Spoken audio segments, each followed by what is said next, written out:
Next, we are going to discuss about the mechanical events of the heart activity. So, as you can see in this image, this is the mechanical events of the cardiac full complete cycle. So, there are many contractions and relaxation in the mechanical events of the cardiac contraction and relaxation. So, the complete event is described in this session.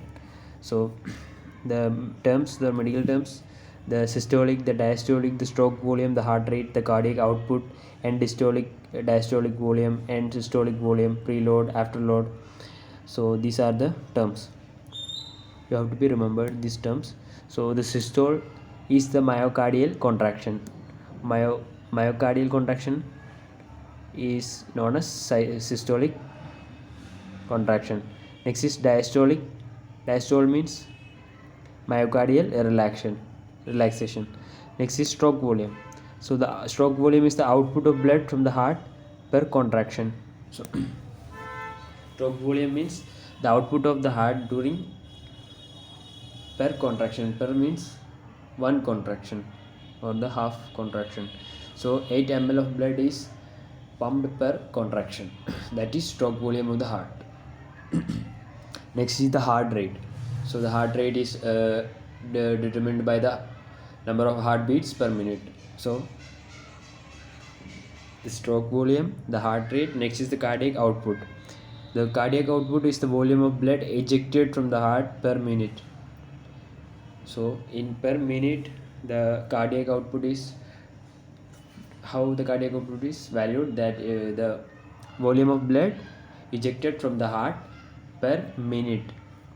So the number of beats per minute is heart rate. Next is the cardiac output is the volume of blood released per minute of time. So it is typically 5 liter per minute. So then in 1 minute, how much blood is released from the how much volume of blood is released from the heart? 5 liter. So the stroke volume is what is stroke volume? The output of blood per contraction, not the complete release or the volume of blood ejected from the heart during 1 per minute. It is the contraction of per contraction. Stroke volume is per contraction. Next cardiac output is per minute. That is the difference.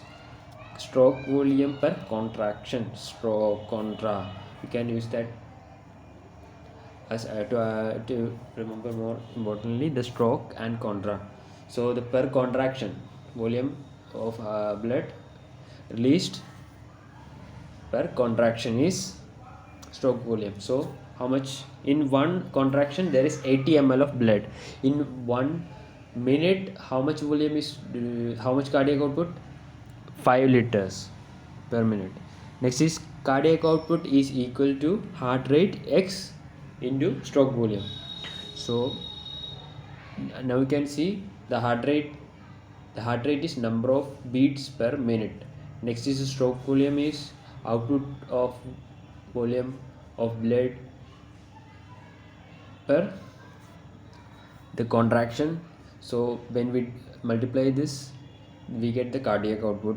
So we can use more definition: the heart's number of beats per minute, and the volume, the contraction per contraction, volume of contraction. So heart beats. So in a beat there is a systolic and diastolic release. There is a contraction and a release, relaxation. So the contraction occurs and a relaxation occurs, and the contraction occurs and a relaxation occurs. So this contraction relaxation multiplied into the blood released is the per minute volume of blood released from the heart. Next is the chronotropic influences. So the chronotropic influences affect the heart rate. Next is inotropic influences. It affects contractility. The contractility is defined as stroke volume. So the dromotropic influences affect AV node delay. So there are many influences of heart rate. There is chronotropic, inotropic, dromotropic. So next is the end diastolic volume. End diastolic means the relaxation of heart, myocardial relaxation. So in the end diastolic volume, the ventricular volume at the end of diastole, when ventricle is at fullest. So the ventricle volume at end of a diastole is end diastole volume. So when the myocardial is relaxed, the end of relaxation, there is a volume of the ventricular volume of the uh, myocardium, which is the ventricle is at the fullest. So ventricle is released, the blood is inside the ventricle. So when it contracts, it becomes systolic. So when it is stored or relaxed, the blood is fullest in the ventricles. So in the end systolic volume, the ventricles volume after contraction is normal. It is 60 to 65 percentage. So there is end systolic volume, there is end diastolic volume. In end systolic volume, the ventricle volume is after contraction. So the normal is 60 to 65 percentage. So in end systemic volume, the volume, ventricular volume. So the ventricular volume is measured in end dystolic and end systolic volume. In diastolic and end systolic volume. So the end systolic volume is 60 to 65 percentage. Next is the preload, the degree of stretching of heart muscles during ventricular diastole. So the preload is the degree of stretching of heart muscles during ventricular diastole. So when the ventricles are relaxed, the stretching of the heart muscles, the degree of the stretching of the heart muscles is considered as preload. So when the ventricle is at relaxation, there is preload inside the heart muscles. So when the preload increases, the cross-linking of myofibrils also increases and the contraction also increases. So the starting is at preload. The contraction starting is at preload. So the preload is considered as the degree of stretching of heart muscles during ventricular diastole. So the preload when the preload occurs, the diastolic volume is at ventricle is at fullest and the preload is at fullest. So the cross-linking myofibril activity increases. So the contraction increases. So this mechanism is known as Frank-Stalling mechanism. Frank-Stalling mechanism. So next is preload. Next is afterload. Afterload means when the ventricle release the pressure or the contraction occurs. So the ventricle pressure is required. The ventricular pressure, the much more ventricular pressure needed to eject blood into aorta or the pulmonary artery is known as afterload.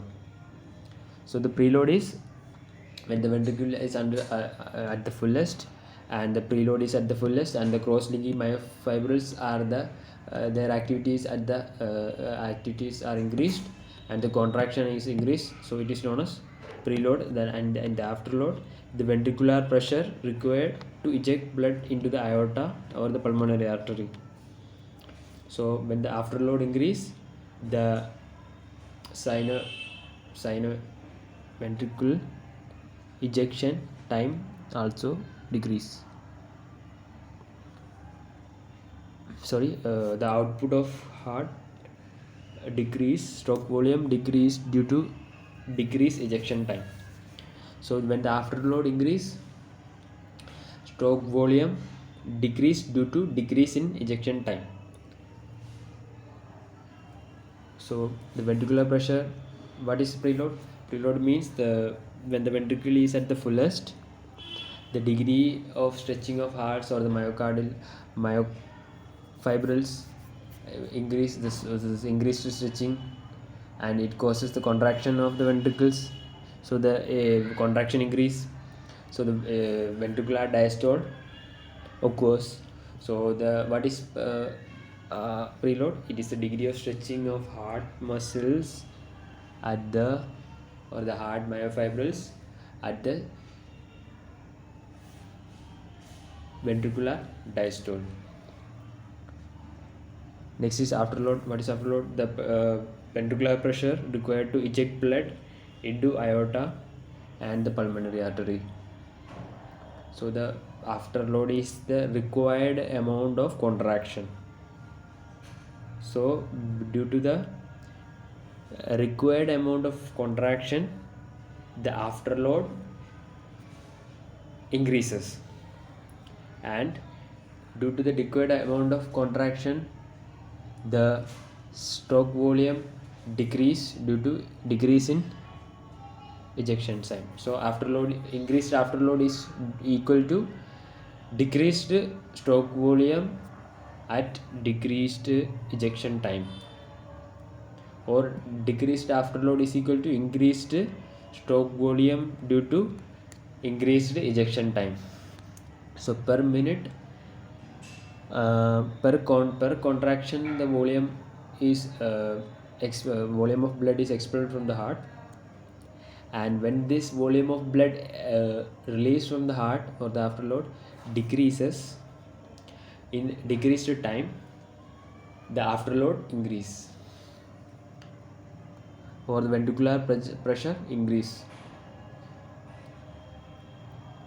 Next is, you can see in the diagram, there is volume and there is pressure, there is systolic and diastolic and systolic process. This is a continuous process.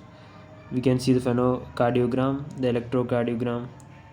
Phenocardiogram is used commonly in ICUs, and the electrocardiogram is normally used in normal values. And the ventricular volume, you can see volume is in milliliter.